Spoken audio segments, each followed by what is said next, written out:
This is the story about a boy from Henryville, Indiana in 1895. When he was 6 years old, his father passed away. His mother had to start working in a tomato cannery, leaving him to cook and care for his siblings. Life hit him hard at a very young age, and because of the difficult situation he faced, he had to work as a format at the age of 10. When he was in 6th grade, he dropped out of high school and left his home.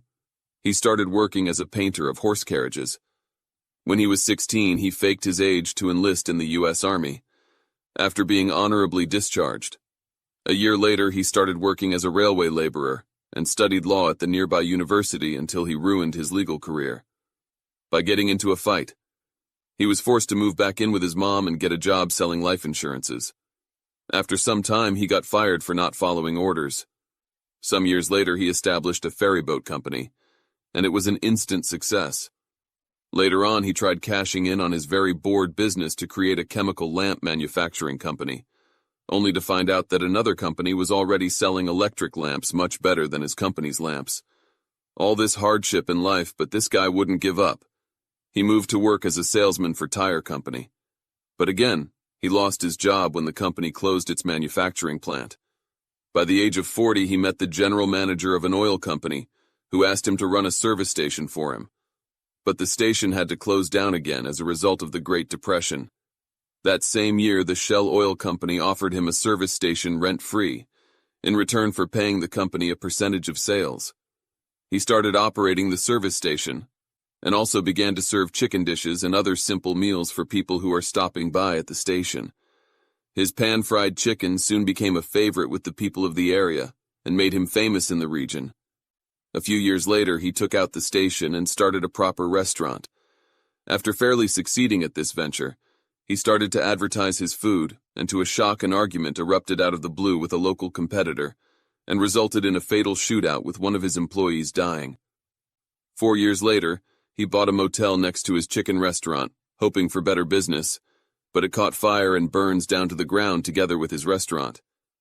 Yet this ambitious man rebuilt and ran a new moto with 140-seat restaurant until World War II forced him to close it down again. When war had ended, he tried selling his récités to other restaurants. His restaurant was rejected 1,009 times when finally in 1952, he sold his secret recipe, Kentucky Fried Chicken, for the first time to the operator of one of the city's largest restaurants. It quickly became a hit, and as a result, several other restaurant owners franchised the concept and paid in 4 cents per chicken. However, good times didn't last very long.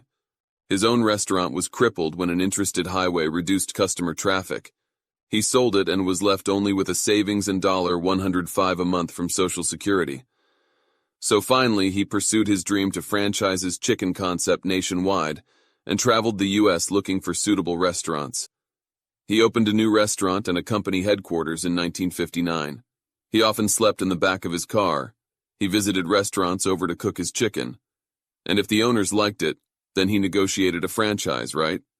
In 1965, at the age of 75, he was just getting started, after years of rejection, failures, misfortunes. Colonello Sanders' franchise approach became highly successful. KFC was one of the first fast food chains to expand globally, opening outlets in Canada, UK, Mexico, and Jamaica. By the mid-1960s, the colonist remained the company's symbol. After selling it, he traveled over 401,000 kilometers a year, visiting KFC restaurants and delighting customers around the world. At the age of 90, Colin and Sanders passed away. At that time, there were around 6,000 KFC locations in 48 different countries. In 2018, there were 22,621 KFC restaurants worldwide. If you are overwhelmed by rejection or discouraged by setbacks, remember the story Colin Hill Sanders, a 6th-grade dropout, fired from multiple jobs, ruined his legal career set back by the Great Depression, fire, and World War II. And yet, he became the world's most famous cook after reaching retirement age. Colonel Sanders, the creator of one of the largest fast food chains in the world, was many things. But above all, he was a great success story. With his story, we can learn that despite of 1,000s of rejections and misfortunes, how dedication along with hard work can create success, regardless of age. Thanks for watching, and stay blessed. And stay blessed.